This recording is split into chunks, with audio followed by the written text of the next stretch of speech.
I'd like to thank everybody for coming to this very timely and important evening of solidarity with Dr. Azmi Bishara. My name is Ahmed Shok. I'm one of the organizers of tonight's event and a member of Students for Justice in Palestine at New York University. Tonight's event is being put on by a broad range of organizations around the city, and so before we begin, I'd just like to acknowledge the various sponsoring groups. There's the ad hoc committee in support of Azmi Bishara, newly formed. There's Adalah-NY, the Coalition for Justice in the Middle East, Westpac Foundation, ISM New York, the New York Campaign for Boycott, Divestment, and Sanctions Against Israel, Al-Auda New York and New Jersey Solidarity, United for Peace and Justice New York City, Friends of the Jenin Freedom Theater, Students for Justice in Palestine, NYU, which is the organization I'm with, and the U.S. Campaign to End the Occupation, and finally the Arab American Anti-Discrimination Committee. And the moderator for tonight's event will be Jamil Dakwa. Jamil is a former senior attorney with Adalah, the Center for Arab Minority Rights in Israel, and a lawyer with ACLU. So with no further ado, I'll hand it over to Jamil.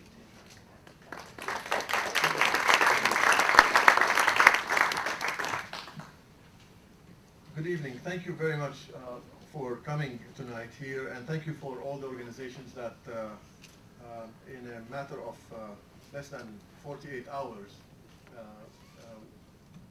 accepted our call to sign on this important event of showing a first solidarity evening with Dr. Azmi Bishara and his party, and virtually with the Palestinians in Israel at large. And we would like to thank you for endorsing that and for your support. I'm pleased to moderate this event, and we will try to do it in a way that it will not be as interactive as possible, so that it will not be just presentations, but rather different questions coming from me, or maybe different presenters will come in, and then we will allow some time from people here to raise questions. I just wanted to open by just a background information about why we are here, and why is it that Dr. Azmi Bishara needs, or we are here to support him.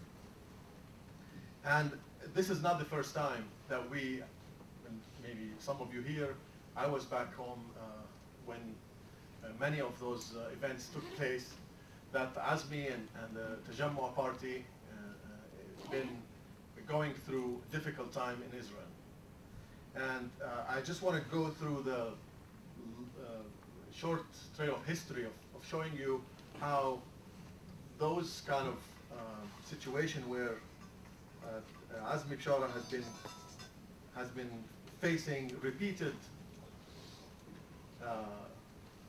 and systematic, I would say,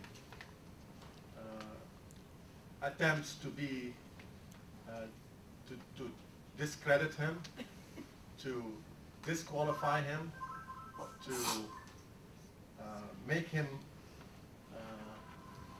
look like someone who is endorsing terrorism rather endorsing justice and freedom, portray him as someone who is serving other countries and other masters rather than serving his own conscience and people who he's been representing, and why we have to once again come out and speak loudly against those kind of attempts of digitalizing his effort to stand up for justice, for injustice, to challenge Israel's policies both inside Israel and outside Israel, mainly in the occupied Palestinian territories, in the occupied Golan Heights, and in the occupied parts of Lebanon. Since Azmi Bishara started his political career as a, let's say, first-rate politician, meaning running for the Knesset, and I don't want to go back to trace his history when he started as an activist and a leader as a high school student, leading the student council and later on forming student committees at universities and becoming one of the outspoken person against the Israeli policies.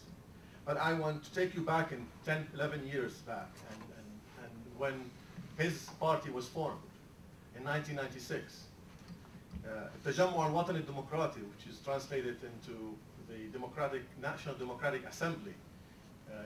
The acronym that is used, commonly used in English is BELAD, because it's taken from the acronym in Hebrew, Brit Leumit Demokratit, has been officially registered and formed in 95. The first attempt to register the party as a party, which is challenging Israel as a Jewish state, received the first attempt to disqualify and to oppose its registration. And at the time, there was a legal challenge against its registration. And Azmi Bishara and his party succeeded to register the party.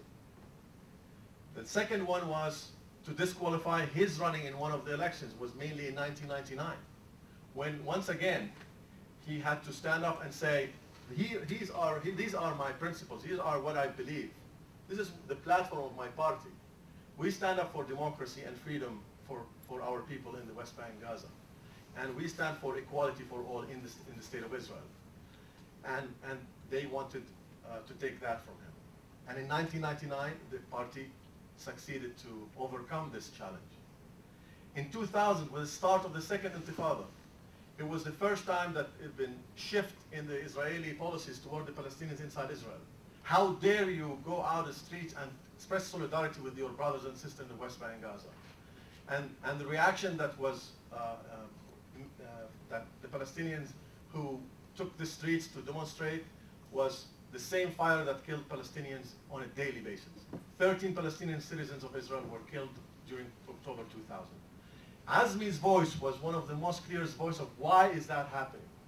Why? And he was the one and the first one to come forward and to explain in a very clear voice, why is it the problem that the Palestinians had to confront the government this way? And why is it that the government reacted so lethally?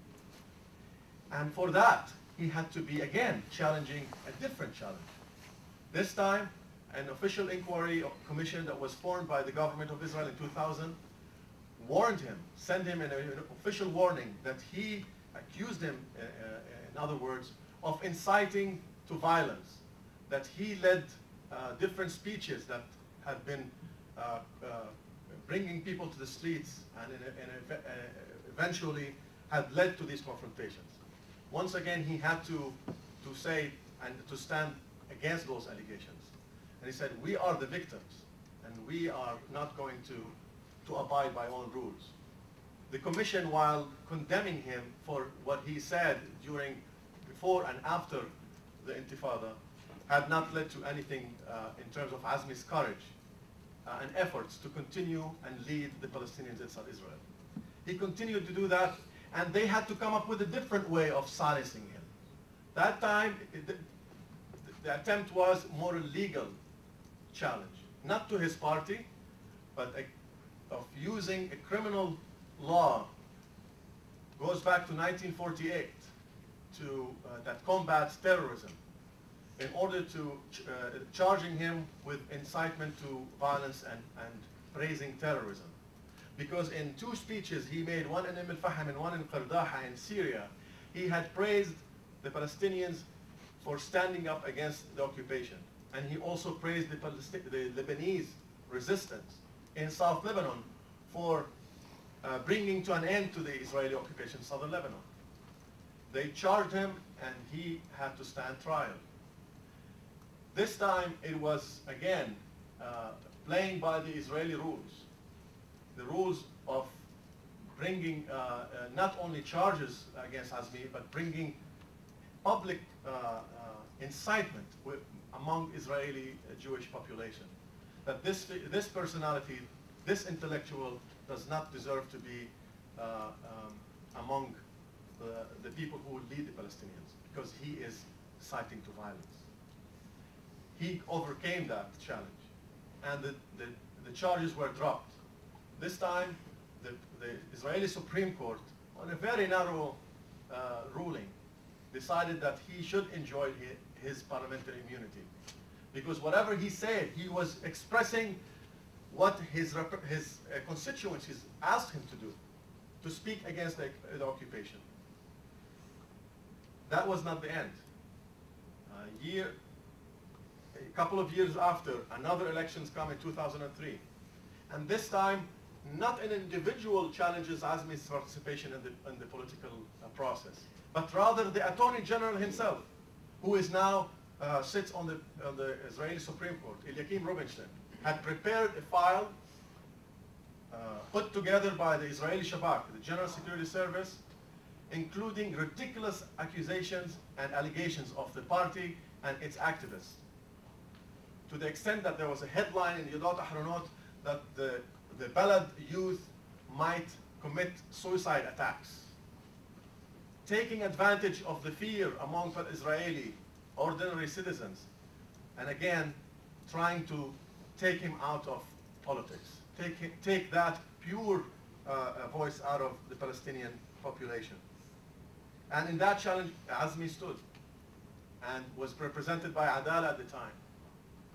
And the same, he was able to rebut and to respond to this yet another challenge. And the investigations did not stop. Investigations against his trips to the Arab world, states like Syria and Lebanon, who are considered legally by Israel enemy states, who are not considered as enemy countries for the Palestinians. They cannot be considered enemy states for the Palestinians. And yet he challenged that, and he was investigated repeatedly with other fellow members, Arab members of Knesset. I want to close by telling you two things. The last episode, which we are seeing now, is an episode which is bringing together several circumstances that we're going to talk about now. Why is it that Azmi Bishara is again trying to defend his own principles? And why is it that we have to gather again here? It is just an irony that while Azmi has to again and again refuse those ridiculous allegations, the Israeli government comes with its report of damning its leadership for the war in Lebanon. It is clear that this attempt of learning the lessons of the war is another way for the Israeli oppression system to get better in its next war or its next battle or its next confrontation. People who committed war crimes are free to go anywhere they want. In fact, one of them, Dan Halutz, who was the head of Israel's, Israel's chief of staff until he resigned right after the war ended in Lebanon. He is now at Harvard and the business school. He and others who committed war crimes, who committed acts of torture and sanctioned torture against Palestinians, like Avi Dichter, like Ami Ayalon, like Israel Hasson, and others in the Israeli parliament, they get the pass. They get full immunity. They are not held accountable. And Azmi Bishara has to, once again, repeat his own philosophy and beliefs and have to stand against this injustice. So while the mills of injustice and oppression is working very hard in Israel, we are gathering here to share and to express our deep solidarity with Azmi Bishara, with the Tajamma, with the Palestinians, because this is not a battle for one person. Azmi is representing leadership, is representing a stream, but this stream has become larger and larger of Palestinian calling for justice and equality. And with that, we're going to start. I would like to ask first Mr. Ilyas Khouri, who is a known writer and a playwright, to come and give him his introduction, and then we'll continue with other speakers. Thank you.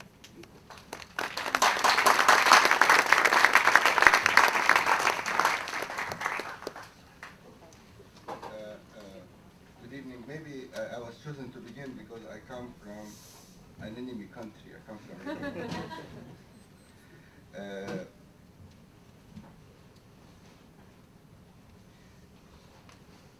Ladies and gentlemen, I don't think we are here to declare our solidarity with the Azmi Bishara or with the Tajammu party, but rather we are here to declare our solidarity with the Palestinian people. Because the case of Azmi Bishara must be put in its context as a part of the struggle of the Palestinians. The mic. Once again? The mic. Okay, the case of Azmi Bishara must be put in its real context as a part of the struggle of the Palestinian people in 48 and 67 and in exile to regain its name and its identity. The charges that are facing Bishara are classical, a repetition of the Zionist discourse in order to conquer the land and declare its people as absent. A kind of a discourse that put together the old colonial discourse with the apartheid one, and the outcome is the so-called the only democratic state in the Middle East. In his newly published book, The Ethnical Cleansing of Palestine, the Israeli historian and scholar Ilan Pappé demonstrates how the Zionist ideology and practice wanted an empty land through the destruction of its people. The ethnic cleansing was not total in 1948. This fact made a historian like Benny Morris regrets that Ben Gurion did not finish the mission. Actually, the Israeli governments are trying to finish this mission through different ways. Oppression in Israel against the Arab Palestinian minority, the wall in the West Bank, and settlements and occupation, total siege in Gaza, and the negation of the right of the Palestinian people for self-determination and an independent state. What are actually the charges against Azmi Bishara? If one looks thoroughly, he will discover how stupid they are. A Palestinian leader and intellectual is portrayed as a spy and as a military guide to the Lebanese resistance. My friend Yair Larer could tell you better than me how ridiculous these charges are through comparing them to the charges against Ali Fahima or Sheikh Raed Salah and others. The real reason for this is the strategy formulated by Palestinian intellectuals regarding the idea of the state to all its citizens.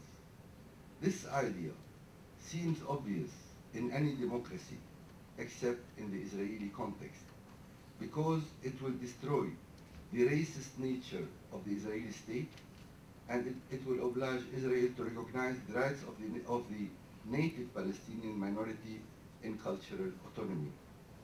This is the real reason why Azmi and the Tajammu party and the Palestinian Arab community are now under this severe attack that reminds us of the days of total oppression when the Palestinian Arabs of Israel were under military rule. Facing this situation, we must insist upon 3 points. One, the unity of the Palestinian Arab community in Israel. The attack is not against an individual or a political party. It's against the community and its ability to form its political independent platform and to struggle for its rights. This unity is very important now, because if the Israeli government will succeed in its project against Bishara, then the next target will be the identity of the Palestinian Arabs in Israel. This unity must struggle to create a wide coalition with the Israeli Jews who are anti-Zionist and or anti the emerging apartheid system in all of Palestine. Second, a build-up of a solidarity movement in the world. This movement have two objectives: the struggle against the apartheid system in Israel and the struggle for the right of the Palestinians for an independent state. Third, this struggle is for freedom and democracy, for liberation and liberty. We must not forget that the Palestinian struggle is part of the struggle in the Arab East for freedom and democracy. The oppression against intellectuals and militants in the Arab East is becoming, unfortunately, one of the main features of our situation. Thus, one must not forget that freedom for the Palestinians is part of the struggle against military regimes and oligarchic systems that are trying to kill the ability of the Arab peoples to face occupation and invasion. We are not in a dilemma. We are in a complex struggle. The American invasion of Iraq or the Israeli occupation of Palestine are only possible because Arab civil societies are destroyed by dictatorship and military regimes and the kingdoms and emirates of the South. In the struggle of Azmi Bishara and his comrades, we are witnessing how the Palestinians are facing the continuous ethnic cleansing. The new cleansing in Israel is now taking the form of a cultural and a political cleansing, destroying the will of the Palestinian Arabs in Israel is the strategy of the different Israeli governments. But what the Israeli Zionist establishment is not taking into consideration is that time has changed, and that what the Vinograd saw as mediocrity in the idiot war against Lebanon in July 2006 was a sign that the time of total domination is over, and that it's now the time of the victim to appropriate its language and freedom. Thank you.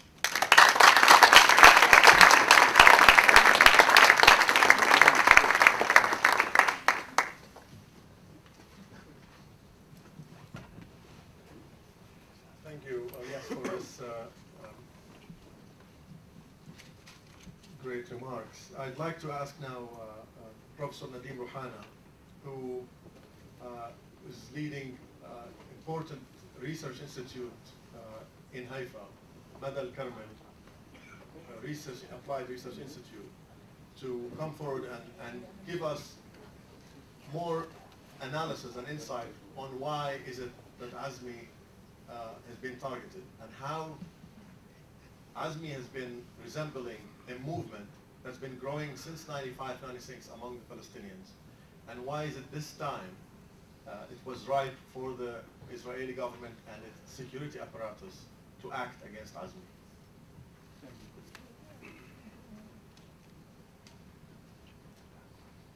Thank you, Jamil. Good evening.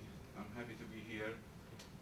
There are many questions about why this very hard hit this way. That's reminding the Arab community in Israel, the Palestinians in Israel, of the days of the military rule, that Israel and the Shabak, guided by the Shabak, did this to Azmi Bishara. Why Azmi? Why now? Why this way? What is the message to the Israeli Jews? What's the message to the Palestinians and to the world? And let me see if I can answer at least two questions. Why now? And why Azmi Bishara? Ilyas, in his remarks, and I'm sure others will tell you, as you all know, Israel is a very special state. Israel is a state that prides itself that it's unequal. It's a state that prides itself that it gives privileges to one group of citizens over other group of citizens. It's a state that prides itself that it takes the land of one group and gives it to another group. It's a state that prides itself that has rules and regulations and laws, immigration, land, distribution of resources, and so on. If Israel would distribute resources in some cases equally, it would be criticized by many in its public.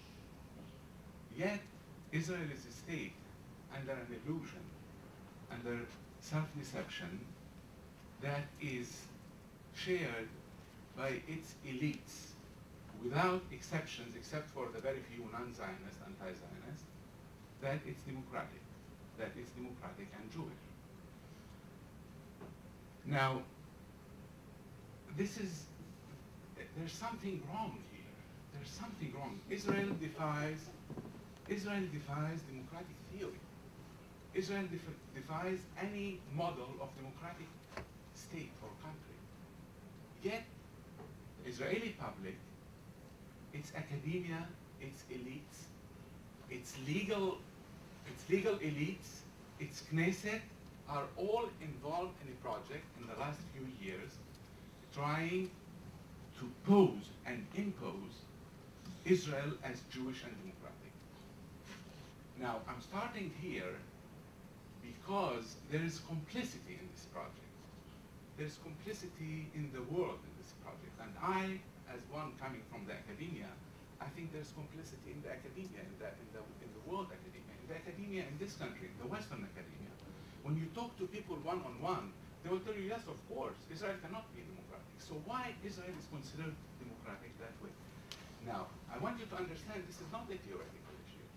For people like us, like Jamil and others, and me, Palestinians who are citizens of Israel, for the country to tell us, day and night, that it's Jewish and democratic, and to tell us that we are not equal, to tell us that this land, our homeland, is really not ours, that we are guests at the best case, that we are tolerated guests there, that it takes our land, that we are unequal, and so on. It's a matter not only of identity, of course it's a matter of identity, but it's a matter of everyday living, it's a matter of how you raise your family, it's a matter for every individual and group. Now, having Israel as such, there's now one group in the world that feels the brunt of this paradox and of Israel being a Jewish state. And that group is the Palestinians in Israel. In the peace negotiations between Israel and the Arab world, or what's called the peace process, and between Israel and the Palestinians, it's becoming increasingly clear that Palestinian elites under Oslo and after Oslo are willing to accept Israel as a Jewish state in return for a state in the West Bank and Gaza, or semi-state, or pseudo-state, or whatever. It's also becoming more clear that the Arab world would accept that, because the Arab world in a low point of power. President Bush speaks about that. Secretary of State Collin, in his when he was preparing for the war in Iraq, spoke about Israel as Jewish and democratic. The international community diplomatically speaking about that. The people who can defy that are the people who are paying the price of that, and these are the Arabs in Israel. Now, the fact of the matter is that the Arabs of Israel, here and now, through their history, 60 years after the Nakba, have been trying. The Nakba was a trauma in which they lost their homeland and their nation, and they were under fear of expressing themselves. They even repressed their history. But there were voices, there were organizations, there were people calling for equality and national identity and so on. But in the last 20 years or so, and in the last 15 years, 20 years since, 20 years, and then later on, when Azmi Bishara came into the picture, it's not that these ideas were not there, but Azmi Bishara, for people who know him, is an absolutely unique and special person. He comes with such an intellectual power. He's a Democrat. He's an organizer. He's a leader. He articulates ideas and articulates the will and wishes of his people.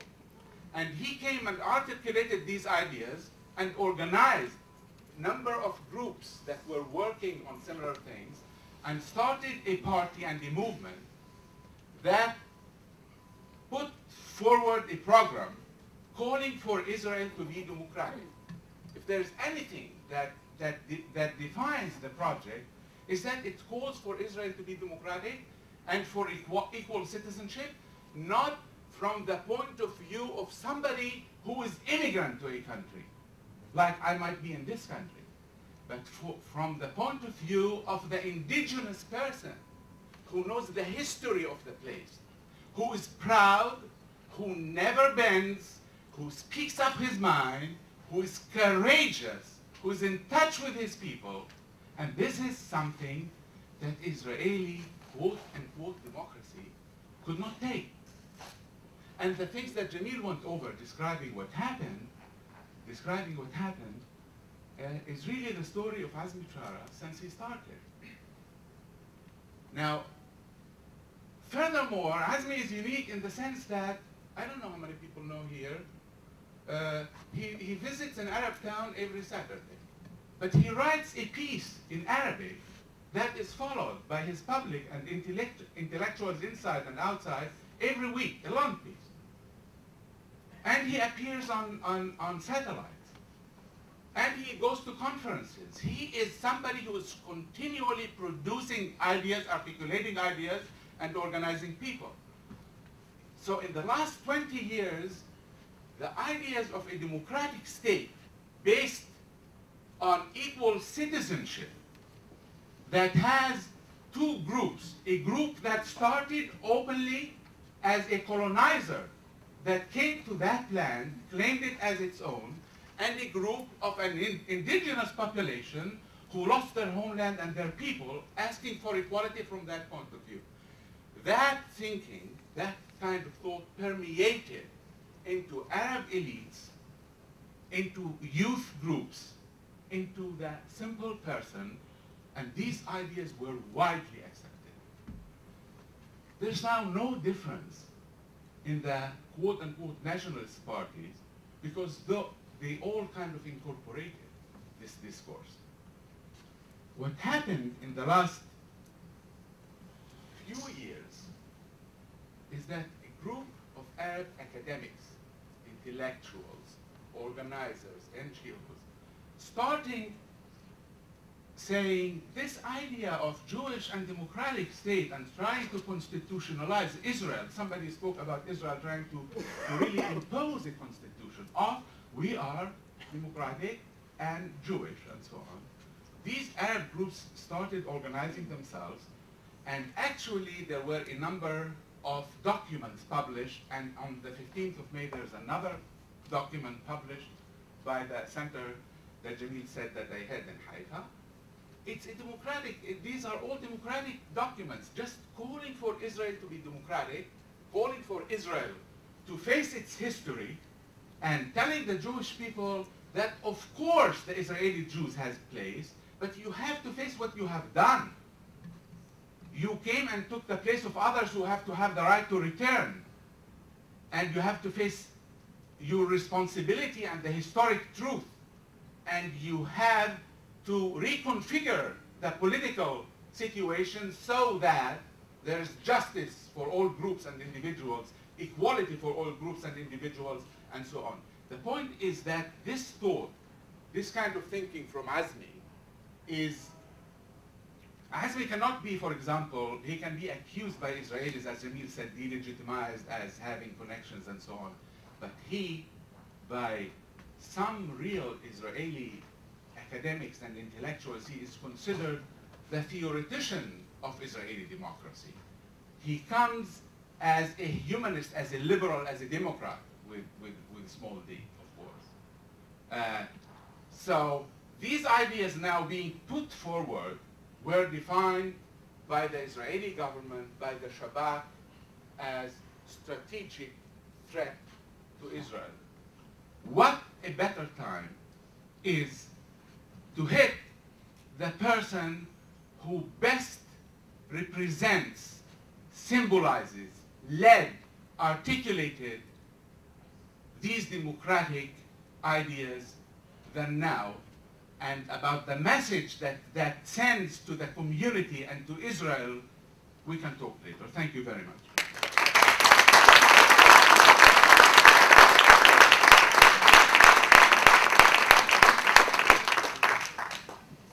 Thank you, Nadim.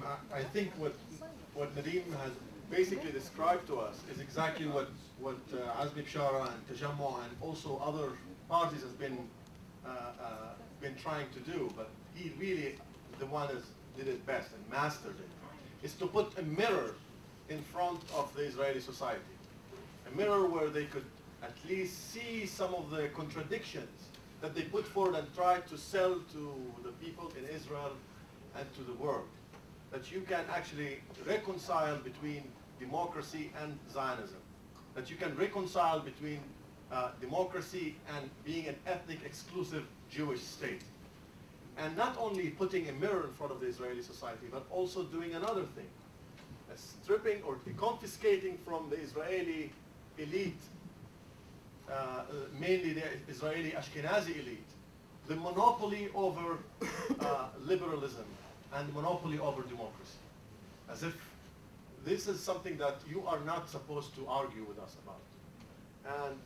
And many, many times you would see Azmi very frustrated, whether it's in parliament and other places, when he would not, his views would not be even understood. Very, very simple things that he would say, explain philosophically and legally and politically and culturally. And yet, now, as we mentioned, are being again portrayed as the enemy of the state because he challenged the state for a good cause.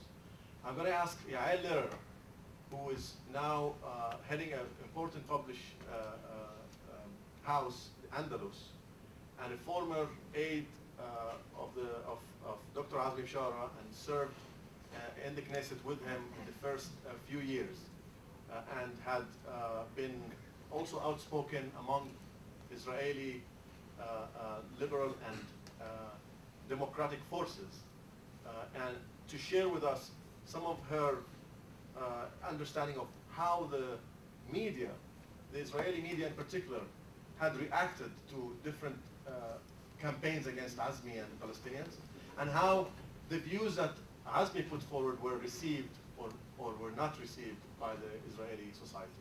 Okay?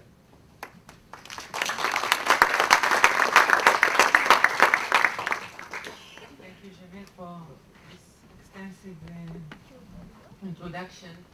And actually, after such good speeches, I have not that much to say, but I will speak. Elias Khoury said that he was the first to speak because he is from an enemy country. And I must tell you that all of us here are Israeli citizens, and tomorrow, if the government decides, we can all be taken to the court for meeting a foreign agent.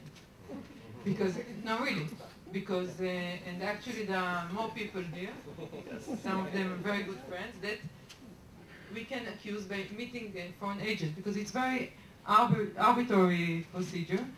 Every citizen of an enemy country, or somebody that is linked to a terror organization, and every Palestinian can be linked to a terror organization, can be, only by a declaration, a foreign agent. And it's one of the very severe, it's spying actually, meeting with foreign agent. It's like the most severe things in the Israeli law.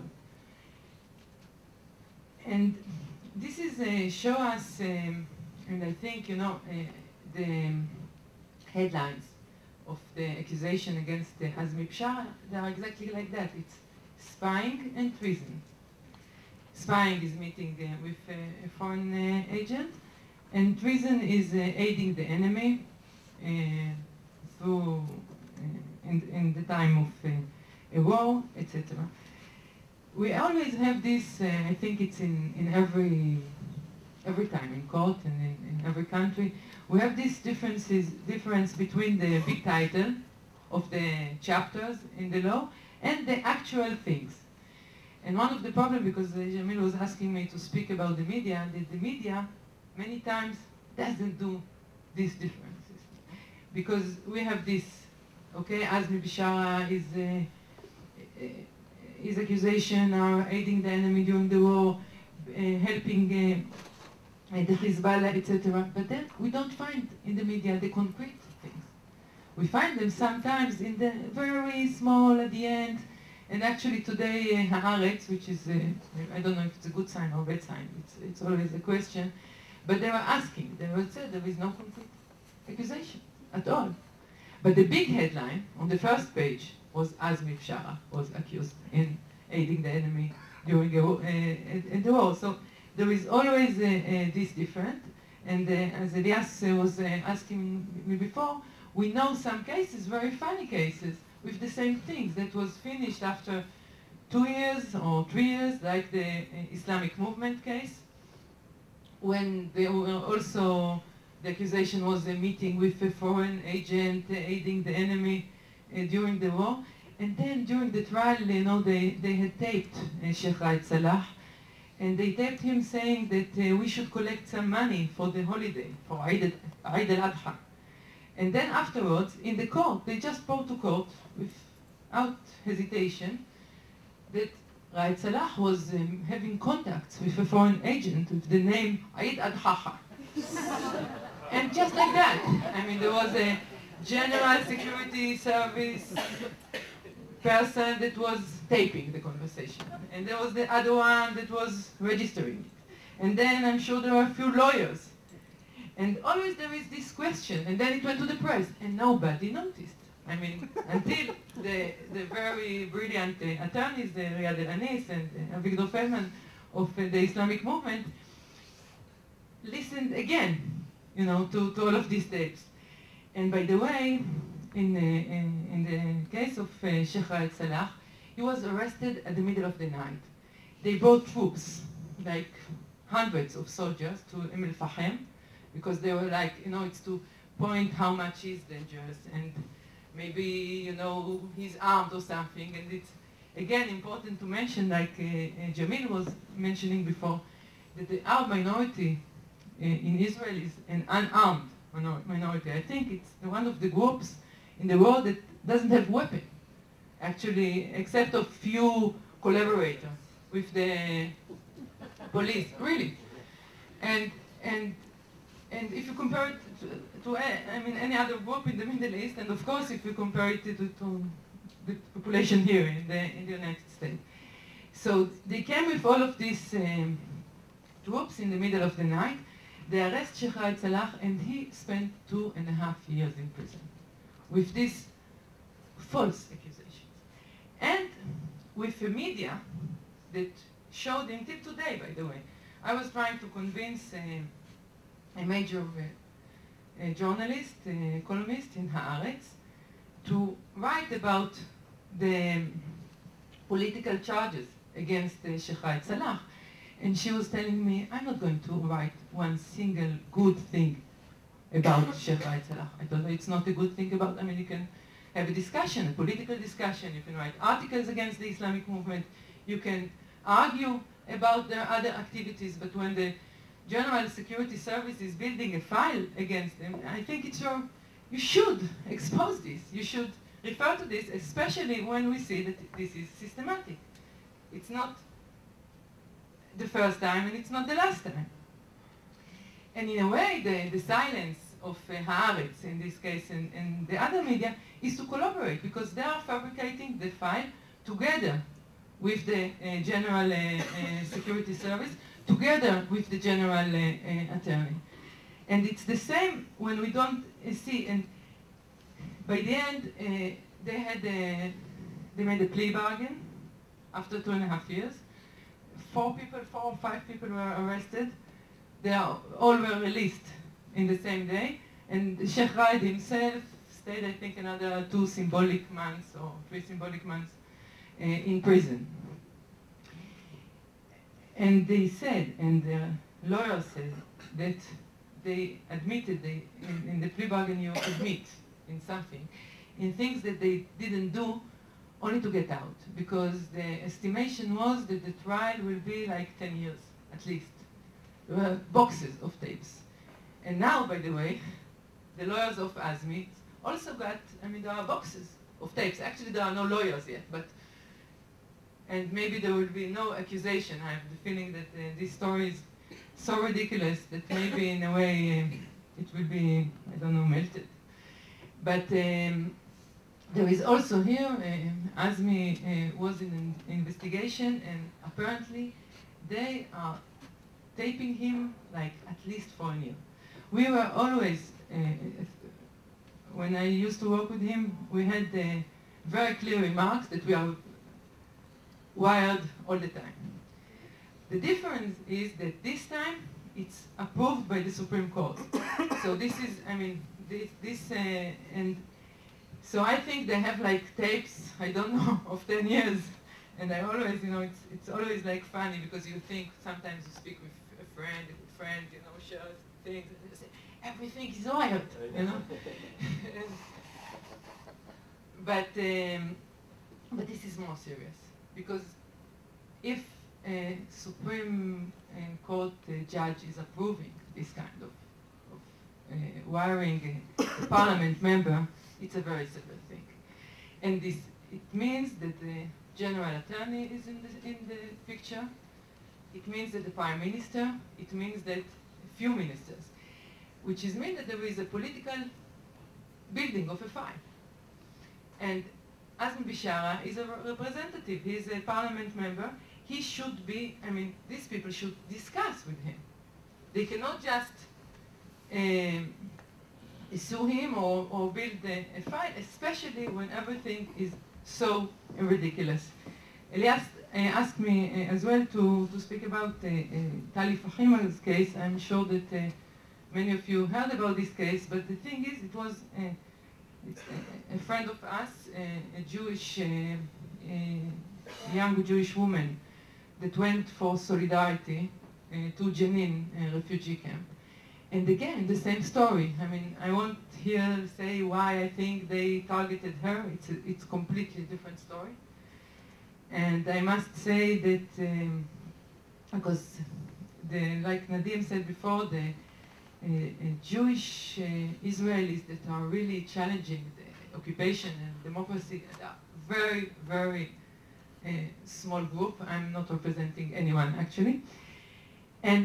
Or very, very small group. So anyhow, this woman, Tali Fahima, went to Jenin for solidarity.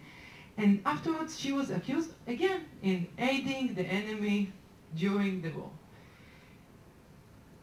The funniest thing was, after, if you want to speak again about the Israeli media, that after that trial was ended, there was a headline in Yediot Achronot. It started with a mountain and ended by a mouth. It's an expression in Hebrew.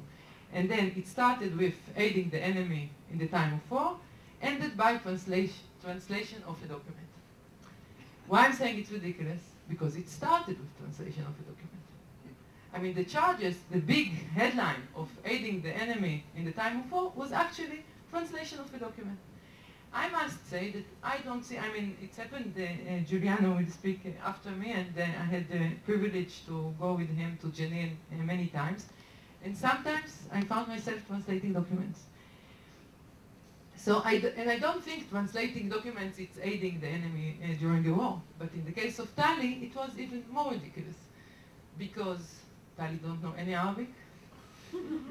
Everybody in Jenin know very good Hebrew, especially all the people that Tali knows, and the documents is almost only pictures. So, pictures of wanted people. So if it was in, I mean, Indonesian, and the Indonesian army was at night in the camp, and then I would find, you know, my picture with 3 other guys with some letters next to the pictures. These are the only words in the documents are the names and the descriptions of the 4 wanted people. So I'm bringing this story to show you first how the media, I mean, the media at the end when they are saying to us there is nothing, there is only translation. So they still don't deal with the reality because there was no translation. Although she had to admit, again, she plea bargained after 2.5 years in prison. Because otherwise she would stay another 5 years. And then she said, I will admit, but I cannot admit in translation because then they will find me and they will say that I lied. Because I cannot translate. So they replaced the translation in explaining. So she admitted by explaining. And we had also always, I mean, all the way along, this impression of the big, the treason, the spying, etc., even though that from the beginning to the end it was a very small case. I just want to add to what Nadim was saying, that and the others, that I think, and as an Israeli Jew, I think that to support the Palestinian resistance and the Lebanese resistance to the occupation, it's not only something that one should understand why Palestinians do it. I think that every human being, everyone that cares about freedom, everybody that cares about liberty, and it doesn't matter if he is an Arab or a Jew or someone else, should care and should support the resistance. And for that, when Azmi Bishara was accused by supporting terrorism, no, it's not terrorism. Resistance to an occupation, it's something that every one of us should support, and I think it's to support freedom and liberty.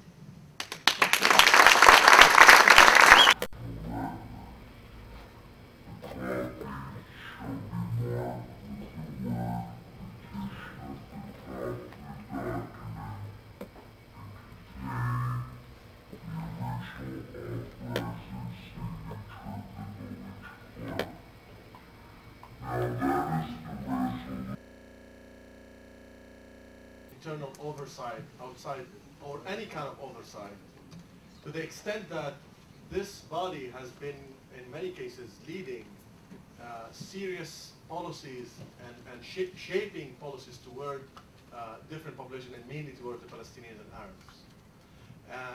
Fabricating, a long history of the Shabak of fabricating evidence, sanctioning and using torture, lying to investigators. And this is a long history that continues, and I think the way that the Shabak has been used against the Palestinians since 1948 and until this day was for one main reason, is to control their political behavior and to chill their speech, to chill their political activism, to make them know that they should stick to the rules of the game that were dictated by the Jewish majority. And there was no reason that they were not able to speak their mind, to speak about the truth about the injustice that they are facing. One of the things that are happening recently is that Israeli activists that are going to the West Bank and Gaza, mainly to the West Bank because Gaza is actually accessible. It's an open air prison. Is repeatedly facing this kind of intimidation. Are being intimidated, threatened, some of them are being investigated. Giuliano wrote a very touching letter in a newspaper that I would like him to come and share some of its summary and other remarks that he had. Giuliano?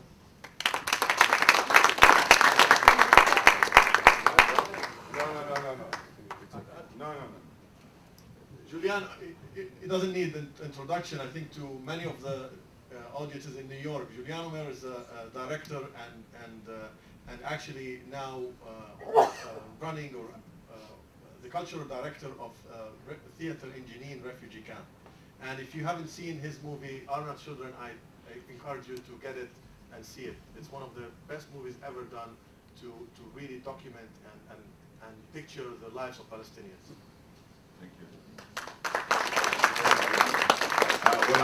Thank you very much. I'm honored to be part of this wonderful panel, inspiring words. Well, I was thinking, what can I add to those scholarships here and friends, good friends. So I said maybe I can bring something from my own experience. And before that, and to refer to what Yael was describing here and Jamil about the conspiracy in Israel led by the intelligence, which I believe sitting there is hardly to believe. And I'm sure many of you, at least many of my friends in Israel, are refusing to believe that there is such a conspiracy or there is such a deceiving intelligence forces that are building up cases and creating false accusations. So I would start, when I was 18, I was serving in the special forces in the Israeli army, the commando. By the way, I'm coming from a Jewish family with a Palestinian father, so this is why I was in the army. And in my troop, we always had this black bag and a pistol, which doesn't belong to nobody, and there's no fingerprints on it. In any case that we shoot a kid, a woman, or an old person, or an armed civilian.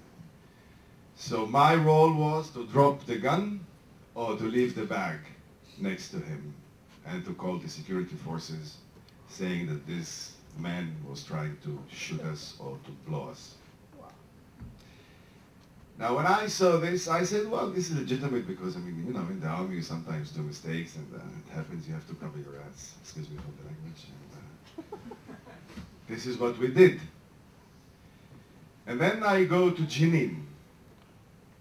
And in one of the training, my officer tells me that we have to practice tonight Lao missiles. It's a missile that you shoot from the back of your shoulder. And he says that there is a donkey on the mountain and he will show us how we shoot because it's a donkey, and it ends up that he shoots a girl, 12 years old, sitting on the donkey. And you know how we covered the case? They put explosives inside the donkey. And then I went to Jenin as a civilian, as a political activist, joined my mother in her project, and after her death, keeping this project today alive and rebuilding it. And 2 weeks ago, ladies and gentlemen, a young girl, 17 years old, put up her face out of the window and she gets a bullet in the head. She lives just next door. The army claims that her brother was behind her trying to shoot the soldiers. And then 2 years ago, there was a book published by a very mainstream journalist, Yigal Raviv and Ofer Shelah, Boomerang called the book, very mainstream, bad book, but in this book, they reveal a lot of archive papers from the years of the Intifada, the beginning of the Intifada and 2 years before, and they show how the intelligence forces took over the government and led this Intifada into the last detail. It's an amazing book to see how they deceived a nation,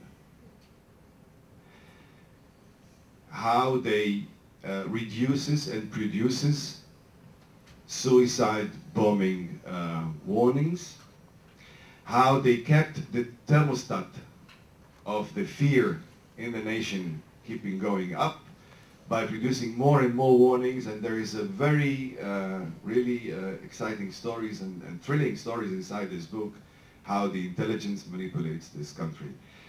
And you can hear a lot of voices in Israel today. They say this is not a country with an army, this is an army with a country. And some of my friends here raised the question, why today? I would like to add some few things that I see from the ground as an Israeli citizen, at least forced one, living among Israelis. What happened during the last years is that there was a shift. You know, the days of Barak, 5, 6, 7, 10 years ago, the key role in the army were led or were possessed by white Ashkenazi kibbutzes, officers, and the Ashkenazi white elite. During the globalization and the economical change in the world, this group shifted into private businesses, and this vacuum was filled up by the ultra-Orthodox right-wing settler officers and high ranks. And they succeeded to crash the Intifada, the Palestinian uprising. It is crashed into dust. There's nothing left except some parts that's still resisting, especially in Jenin and Nablus. But the rest, the West Bank and Gaza was crashed. So they have the time now to deal with the other part of the Palestinian people living inside Israel, which has been announced as, my friend said here, strategical threat. They can create any case they want, and they can charge him any charges they want. The Israeli nation lives in fear, in monolithical thinking, in a ghetto of communication and I would say threat. To that point that I wrote a letter to Azmi asking him not to come back, because in this atmosphere he has no chance. They're going to hang him. They're going to prosecute him. They already did. And I think this country is going through a very special situation today after the big crash against the Lebanese resistance. And I believe that Hazmi has to stay outside, keep his agenda, keep his activity, keep his voice raised loudly, and to wait till we do some work inside with your support, with others around the world, and to create the grounds to some kind of justice in this intelligence false state. Thank you.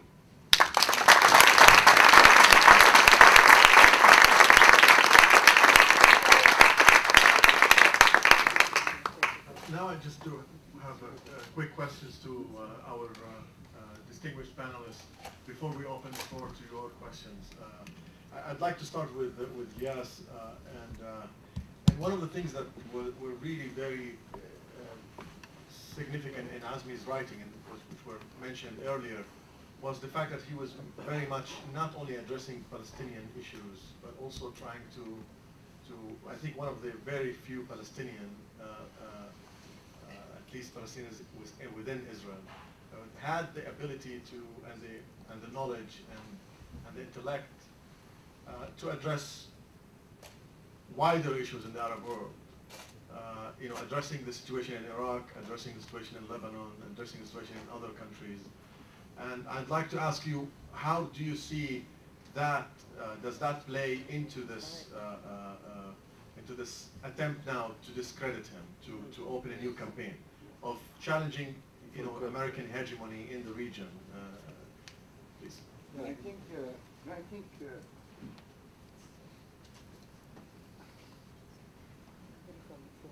I don't agree that this is the first time that there's a Palestinian who's speaking to the Arabs, and a Palestinian from inside, from 48. And I think the Palestinians of the voice of the Palestinians of 1948, of Israel, I mean, was very important and precious in literature, in history, and their role, the role of writers like Emil Habibi and Mahmoud Darwish and Samih al-Qasim and Tariq Ziyad and many others, was very important inside the Arab world. And it was a discovery that, the major discovery was that even in a situation like the situation the Palestinians of Israel are living, the Palestinian voice not only did not die, but the Palestinian voice flourished. And the Palestinian voice is ready and has the ability to speak the Arab world with a new language. And in this sense, we have to put what's going on now and to put Azmi Bishara's intellectual work. And here I want to stress upon the intellectual work, which of course, because he's a politician and so on, nobody is taking, and nobody is concentrating on it. And in that sense, this is a continuation of people that always gave intellectuals and writers from inside Israel and from outside. And this is why I think the Israeli, when I spoke about a cultural and political cleansing nowadays, I mean the Israelis are so frightened in a sense that not only the Palestinians continue to exist in Palestine, in Israel, but they are so frightened that the Palestinians arrive to a point to reappropriate their language, and when you reappropriate your language, you reappropriate, or you can build a political project to reappropriate your country. And in this sense, this is why I think the Israelis the Israelis were afraid very much, for example, from Edward Said. And we can see in our academic life how the shadow, how they followed the shadow of Edward Said even after his death in many ways. So this entering into the cultural scene is very important, and I think in this sense the cultural struggle for Palestine was and will stay an essential part of our struggle for Palestine. We also, I don't like this idea of solidarity. We are not here to declare solidarity with the Palestinians. I've never declared my solidarity with the Palestinians. We are part of the struggle.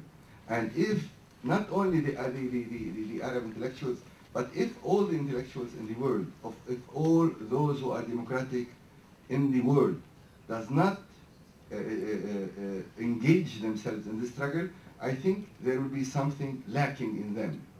I mean, nowadays, the criterion of our humanism is our position towards Palestine.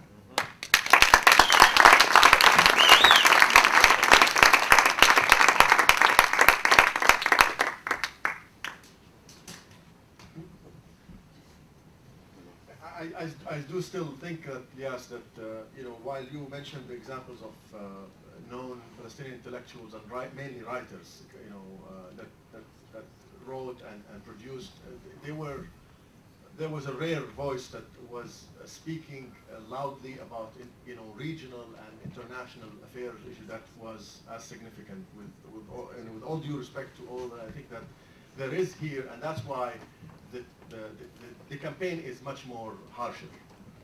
Maybe, but this idea, even if it's rare, if this is rare, we must struggle not to make it rare. We must struggle that absolutely.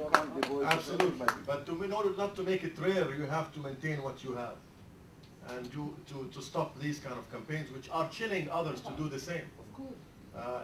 If Azmi was not to go to visit and connect with the Arab world, most of the Arab world, until very recently, definitely until the mid-90s, had been perceived the Palestinians within Israel as collaborators with the Israelis.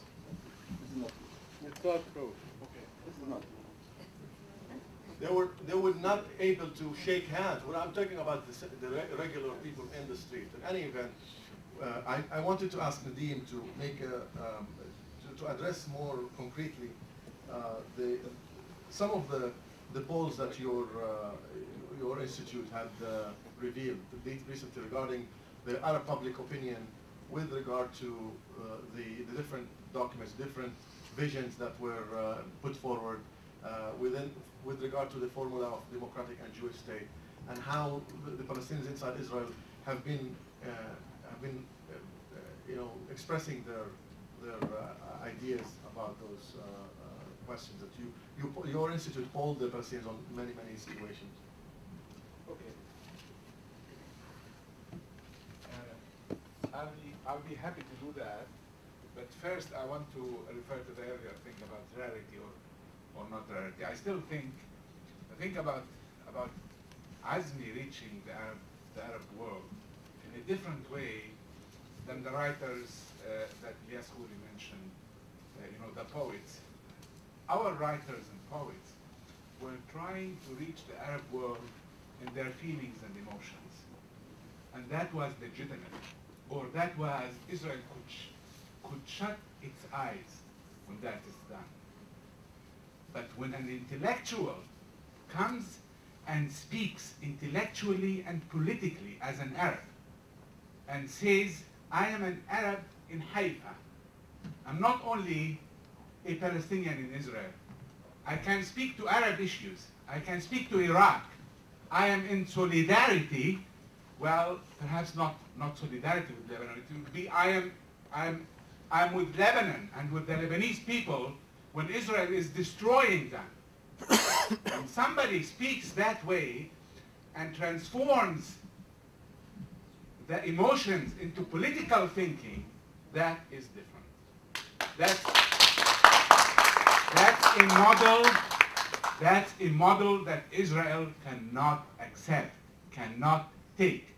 That is the difference between Azmi and all the very respectable and beloved others that Ilyas Khoury mentioned. That's one point. Now, as to Jamil's question, as I mentioned, Israel has a project. It's really, I mean, for somebody who's following this project, it's fascinating. It's a project that wants to of course, convince its people, calling it constitution by consensus, that we are Jewish and democratic. All Israelis, Israeli Jews for that matter, have to agree.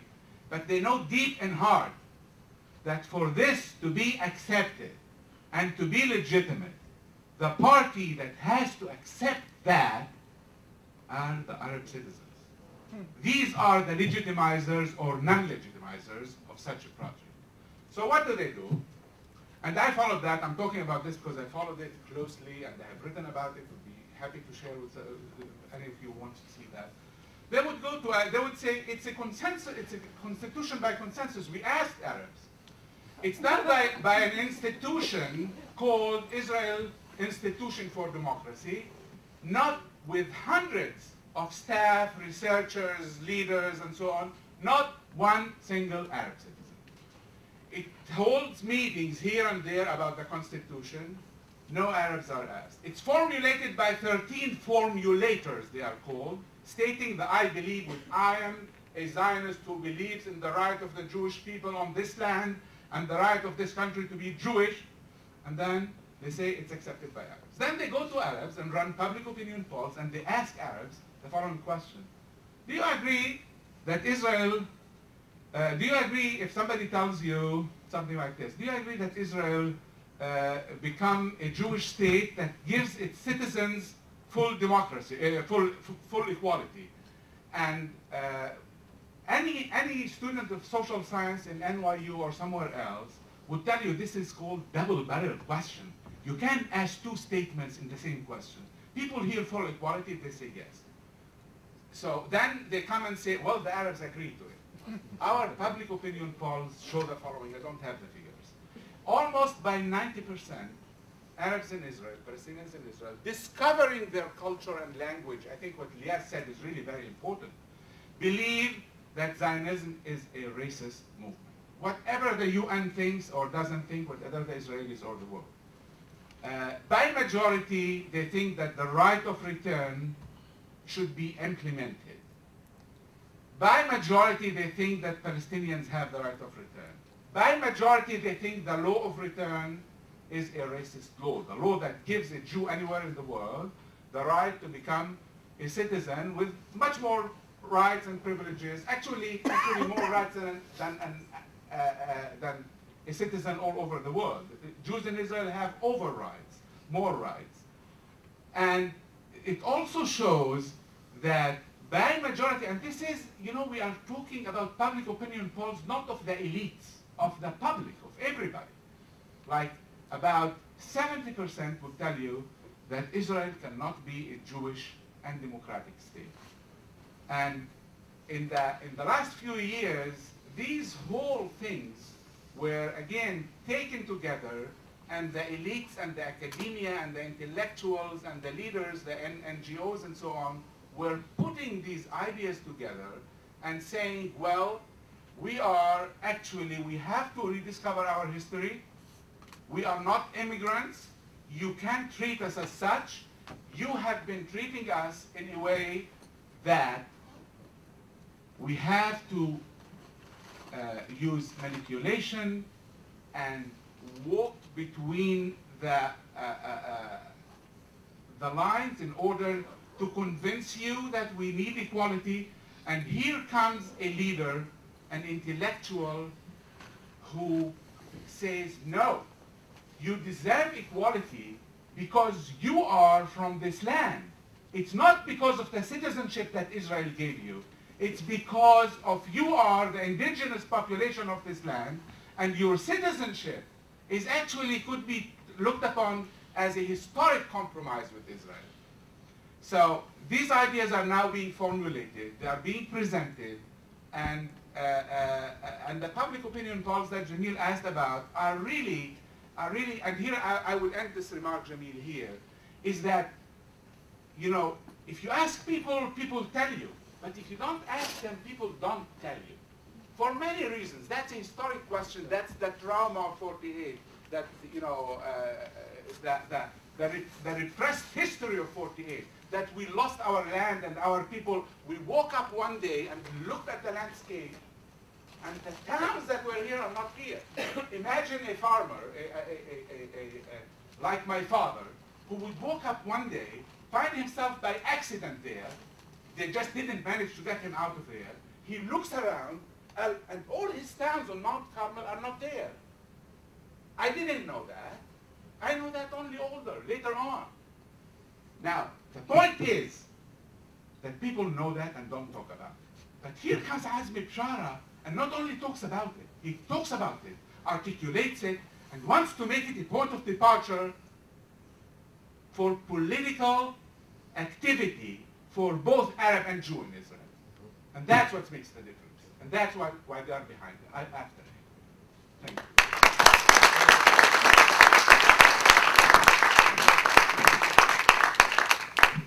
We have about 25 minutes to end this, but we want to take some of the questions.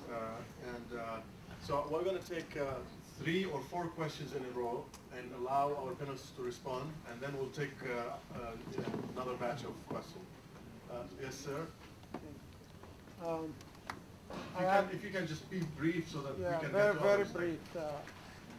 Just to give you some background about myself, I'm a Palestinian Arab from Elit, and I went to a Hebrew school from preschool, from kindergarten to a high school.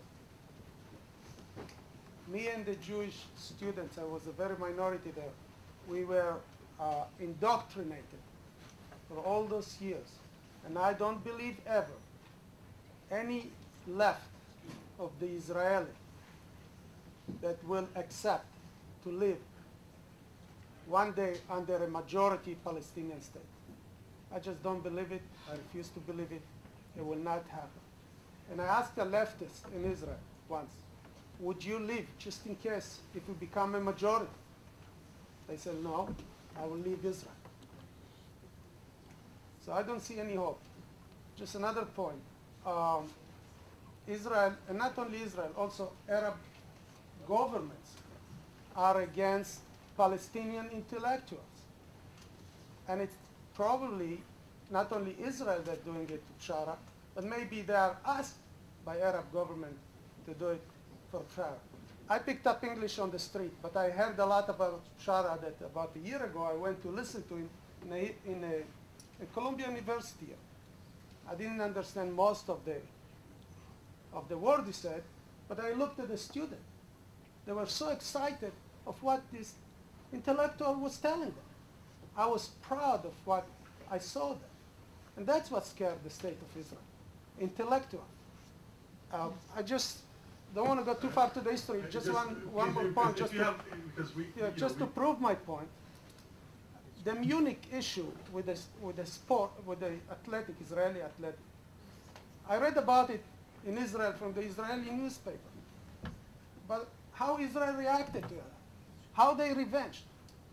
They didn't go against those that committed the act. They went and assassinated Palestinian intellectuals that 25 years later, we heard on Al Jazeera the guy who organized the attack against the athletic. And he said, none of these intellectuals that were assassinated by the state of Israel had anything to do Israel is scared from intellectual Arabs. Thank you. That's all I have to say. Thank you. If you can please be brief and short, and if you have questions, it would be really appreciated. Yes, please. Well, I used to be a delegate to my union, which is the largest union in New York City, and to try to get the union to divest from sending money to Israel.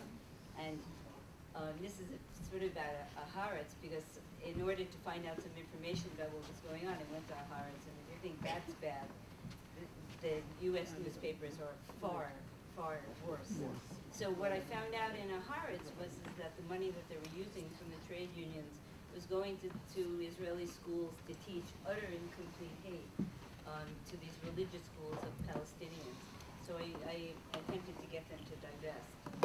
Didn't work, but the thing about Azmi is that, he's obviously threatening the Israeli state because he's, pointing out the contradiction, as you said, between being democratic and being a Jewish state, which is impossible. So it makes it a racist state, and therefore that is a threat to the Israeli state, and so good that it's a threat to the Israeli state. And it's as far as I have some questions to ask, but as far as I can see, that the Arab leaders are just as complicit, and so the only way to change that is to actually get rid of those people as well, and have the Arab masses create socialism in their own societies, and that will protect the Palestinians, because I think you're right. I don't think there will be any hope. It's certainly not going to come from the Israeli state. They're not going to abdicate or anything, so it's going to have to be the Arab masses. So my two questions are, is there sentiment within the other Arab nations? Are they getting up and defending the Palestinians? And what's the response? And also, what I understand about the Israelis is that they're becoming more and more racist, and I'm wondering whether that's in fact the case, or is there any sentiment, This is these two questions direct to all of the... To all, everybody. Okay. So we'll take hopefully another question, and not a long comment. I'm not trying to shut anyone down, but we really want to hear your comments and more importantly, questions. Sam? Okay, I'm sorry. I still, going just to say one quick point and just ask a question. I promise. Why don't you start with the question? And then Okay, I will start with the question. Actually, my question is very practical, and my question is directed more to Nadim. Do you think there is any legitimate room among the Palestinians in Israel to discuss, the debate about Azmi Bishara, what he's doing, what his political project, even to oppose some of his acts, but still be part of the struggle against the security service and the state? Because I hear different voices, and there were some debates. So I would like if you really can say something about the internal debate among the Palestinians, if it's legitimate to have even debate, dealing with what's going on with Azmi Bishara. This is practical. Just one quick thing. What of course, Nadim, intellectually was very profound, and also how the security service function. It's not like many people probably would think that this is what we are saying now. Fabrication is out of Oriental imagination. You need just to go to read the book of Hillel Cohen. This is the first book that is documented and based on the archives of the security service itself, that to prove clearly that the security service is the sovereign in Israel, is working within the law and outside the law and by the law, and he is the law when it comes to the Palestinian thing. And the last thing in this book that I want to mention, the point that in my view Hillel Cohen captured in a very profound way when he said the overriding strategy of all the oppression in Israel, all the confiscation of land, all thing was one thing. To terrorize and to intimidate. And out of this terrorism and intimidation, they want to produce the Israeli Arab. Because this Israeli Arab is an inherent, is the main component of the, this, without this component, you cannot maintain the supremacy of the Jewish state. Thank you, Sam. So we're going to take answers from the panelists. Maybe we start with Nadim, and then whoever wants to respond, take the microphones. I'll just answer this question about what's happening. I think for the taping, they need the microphones, right? Yeah. In your hand, maybe. Because I'll be brief. From what I know, the community is in shock.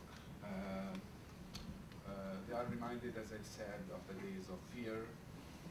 They feel that they are listened to, monitored, and all of that. There were a couple of meetings. There was a big meeting in Nazareth, actually. Solidarity with Azmi Bishara, with about 10,000 people, lots of speakers, and so on, from all political parties and political factions. There was a meeting in one NGO about the Israeli security interference in political life among the Arabs. But I think the debate will start, and people will be talking about these issues. It is the single most important issue since it was revealed, and many people, knew about it before it was revealed to the public. So it is in every single house. It's discussed. And I think there would be lots of debate. Now, the question of whether it would be done democratically and ask your neighbor. I mean, we will wait and see. I think it will. I mean, I think people will.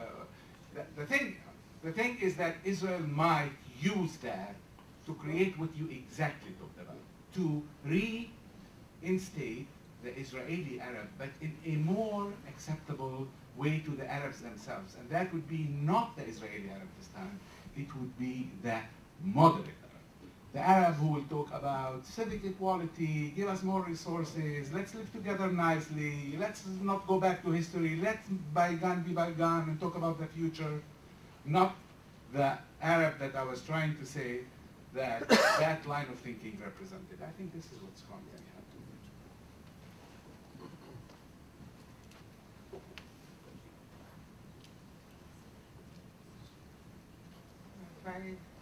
There are many things that I want to add and to comment, but I will start with the last point of Nadim, this distinction between the moderate Arabs and the radical Arabs. And this is something that the Israeli media, the Israeli politicians, the Israeli Jewish politicians are trying to make all the time. And the strange thing about it, and this is about your question, Isa, is that when you try to be moderate and a good Arab, the Israeli Jews are so racist that they don't care about it. And we can see it again and again. I mean, there was a and there is criticism. There is the small debate that I will say a word about it that was here is nothing. There are debates within the Arab population in Israel. It's very natural. I will quote Shawki Khatib, the head of the mayor,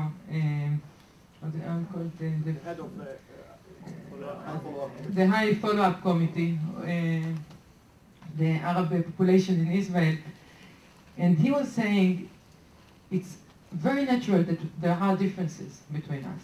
There are different opinions on many subjects, but don't count on it.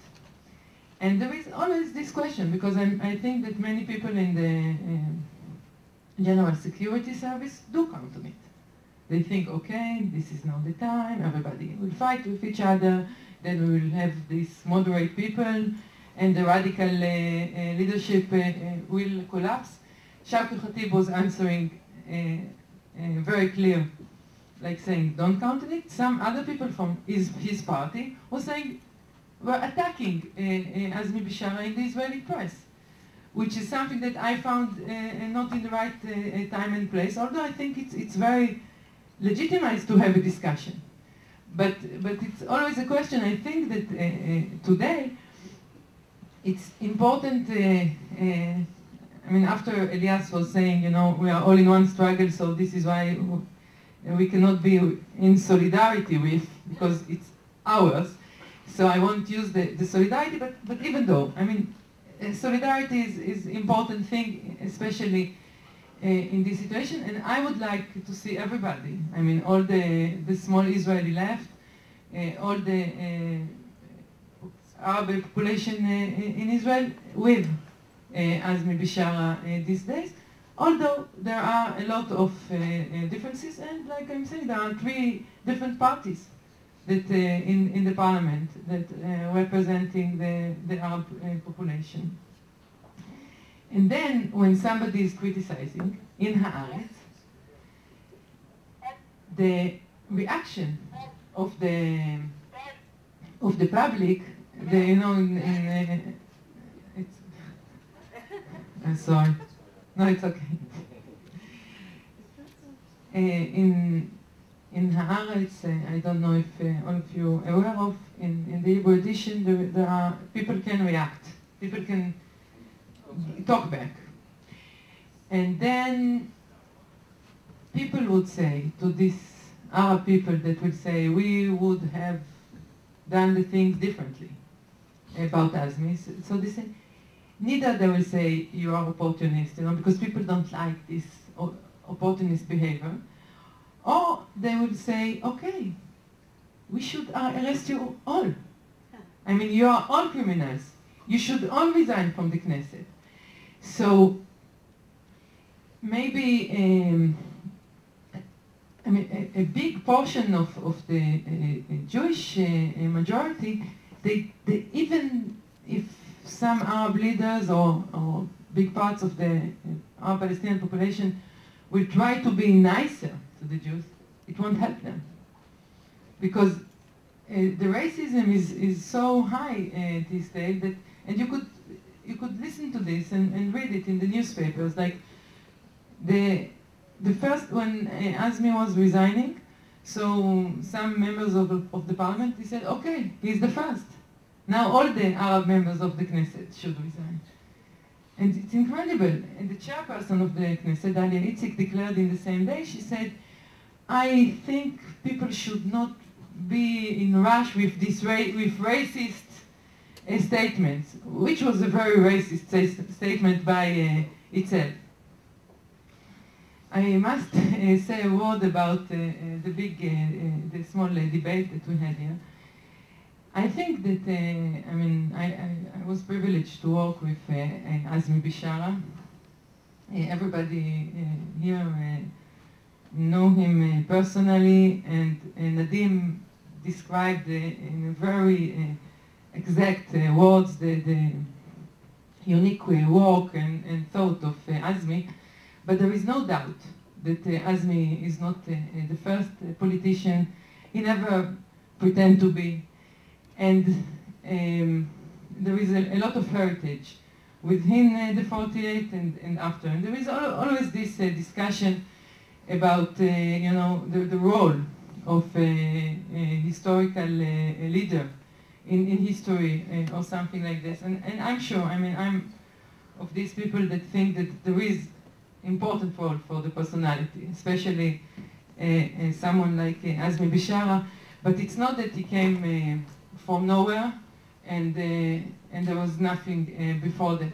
And maybe, Elias, I think it's also about what each of us care, because when we deal with literature, so we think about literature, and I do think about literature as a very central thing in life. But I must tell you that Mahmoud Darwish, for example, which was discovered like a big voice, he had to leave. And so it's not, and maybe this is the kind of continuation that we had. We always had voices, and we always had the Israeli security service trying to silence these voices. Sorry, another. Jamil, can I add another small I want to see if they have anything to add. Yeah. But you can I can stand next to you and talk to you. He's a wonderful talker. I love to hear. No, I just want to say that when people are speaking about, for many years, Israel was asking the Palestinians to recognize its existence. And now, like it was said here before, people are, and even the Arab countries support this, Israel is asking to recognize its Jewish nature. And this is a very important development that I don't know how it's passing like that and nobody cares. And in this concrete, I think, Azmi Bishara, one of his famous, very famous interview that actually was the first, he gave an interview to Haaretz in 1998. It was called the Citizen Bishara, Citizen Azmi, very famous with Ari Shavit, that had a lot of echoes. And over there, he was actually recognizing the rights of the Jewish collective, of the Israeli Jewish collective, to have rights as a national group. And many times when he's attacked and people are distorting completely what he was saying, and it's always so strange because when you are speaking about binationalism, when you are speaking about recognizing the Palestinian minority of Israel as a national minority, you obviously speak about the existence of two national groups. And this is a very strange thing that the person that was speaking about two national groups is being attacked like the one that is not recognizing at all the existence of another people.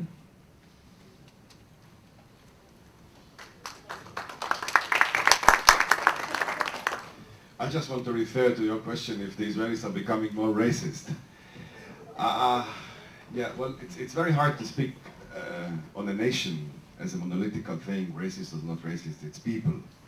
But I can tell you that recently was a poll published by the Committee Against Racism, and 58% of the Israelis feel uncomfortable when they hear the Arab language. 52% of the Israelis supporting transfer of the Arabs out of the country. Arab citizens, yes. 62% will not allow an Arab to visit their house. This is scary. Now, I must tell you something. I live among the Israelis. I speak Hebrew with a Hebrew accent. I'm not recognized as an Arab, so they feel free next to me. And I can tell you something that most of them, they don't really care about what is happening. They would give up the West Bank, they would give up Jerusalem, they don't give a damn. They want to live. The average Israeli is a very hedonist creature, which is very good. I mean, I think this is exactly the process that's happening in Israel, and the results were in Lebanon. The Israeli soldier, when he gets into Jenin camp, and I see them every night, he's a frightened creature who wants to live, who wants to get his car promised by his father. In front of him, there's a guerrilla Palestinian fighter who doesn't mind to die. So I think the Israelis are caught by a junta that took over the communication, the government, and leading this country to hell. The Israelis are frightened. The Israelis lost communication with realities. I call it a psychotic country. They are not to be blamed. There's a leadership, there's a ruling class that took over since Barak days, I believe, because during the Oslo agreements, the average Israeli was in the same euphoria like the average Palestinian. And it turned to be the biggest fraud in this, I think, last 50 years in the area. Thank you.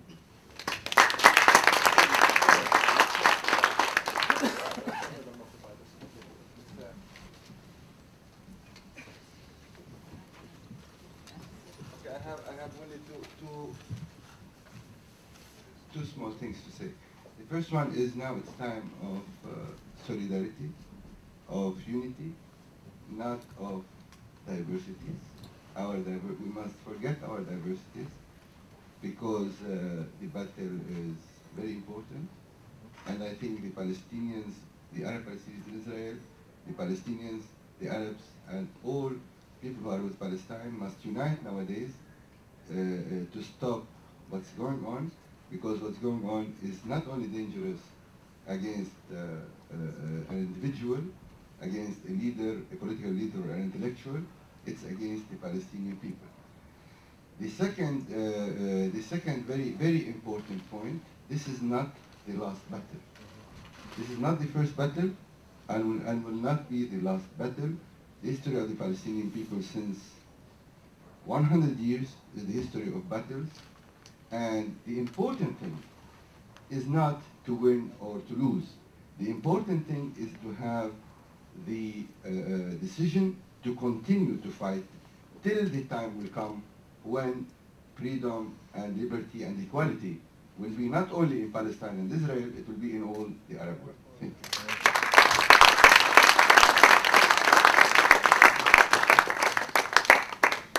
Unfortunately, we will not have more time to more questions, but I have just again, going back to whether to use it or not, but this is a request to use the word solidarity message from a well-respected community leader, Father Barrios from the Harlem Church, who would like to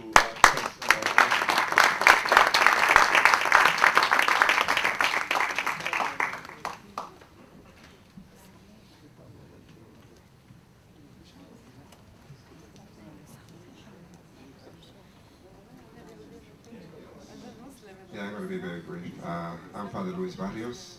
It's a real pleasure to be here. I'm a Puerto Rican coming from the most important colony of the most powerful empire in this world, Puerto Rico and the U.S. So I'm in solidarity. I'm here tonight because I'm part of the struggle of my brother Azmi. So it's more than just the solidarity. I'm part of the struggle. I recognize that he became a public enemy for the USA government and also the Israel government. I have a lot of difficulty to separate these two governments. So he became a public enemy because he became a prophet. And I want to leave you with this. He is a prophet. The responsibility of a prophet is first to identify the problem. Some people stay there. It's not good enough. Second, you need to denounce the problem. Some people stay there. It's not good enough. And third, you have to change the problem. This is where he is. And I give thanks to God for people like him. Thank you.